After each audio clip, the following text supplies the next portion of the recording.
Hi, everybody. I'm Chief Meteorologist and Hurricane Specialist Ivan Cabrera. You know, the wet season ends next week, right? So May 15th to October 15th.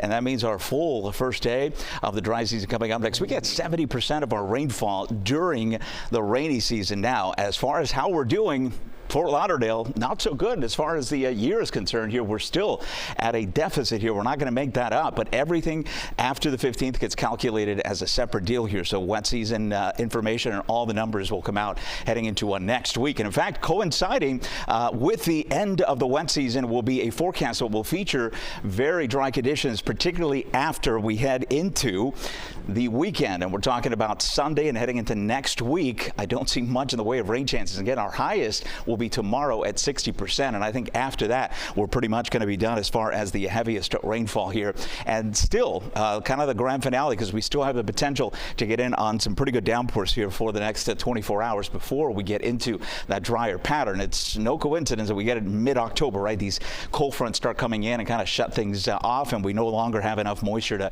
kind of bubble up our own thunderstorms. But plenty of action for it today, particularly up towards Palm Beach, but Broward now getting in on some showers, even a couple of thunderstorms. This cluster not particularly like the most ominous thing coming in, but it will wet you the next hour or so as it continues to move on in. We have one little cell that kind of just not popped up, but kind of blossomed a little bit just to the northeast of Amerant Bank Arena. That's headed off towards the west. And then this pocket here of heavier downpours that I've been showing you, and that includes parts of North Miami heading into Bunch Park. They're just southeast Art Hard Rock there along the exchange there. And so that's going to continue to be kind of a little bit of a mess for the evening commute. But that's one of the fewer spots. Everything else has been more on the lighter side. Key Biscayne, a lot of cloud cover around, seeing some light showers. Those will continue moving off towards the west, and we're still in this kind of soup. You get that pooling of the moisture ahead of these fronts that come in this time of year, and it is going to come in big time for the weekend here. In fact, I'm going to even lower rain chances for Saturday even more so, because I think we'll just squeeze out a little bit of leftover moisture in the form of some showers.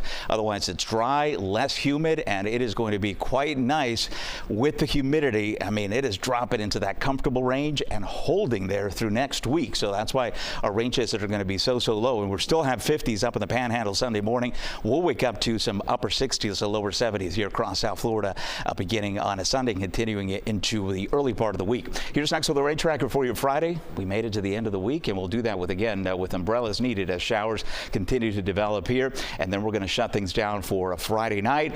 And then heading into Saturday, notice this is Saturday morning. Front is coming through. The winds will shift, the skies will clear, and we'll manage a couple of little isolated showers. I think that would be about it as far as the coverage. Want to check in quickly on the tropics here, because we still do have Tropical Storm Jerry. Tropical Storm Jerry forecast still to become a hurricane.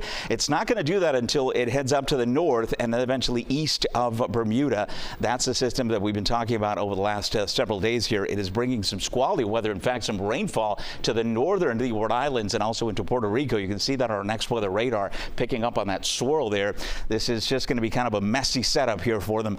Northern Leeward Islands still under that tropical storm watch, and some pockets here under a tropical storm warning as Jerry then pushes off towards the north and east, and we'll be able to say goodbye to Jerry as we head into next week. Let's talk about the 7-day forecast. You'll like it. It's temperatures in the mid 80s, but it'll feel very different heading into next week, because that's when the humidity begins to drop, and you can see the rain chances here coming down big time, and we'll get ready for that big game on Sunday. Weather should be fantastic for it, guys.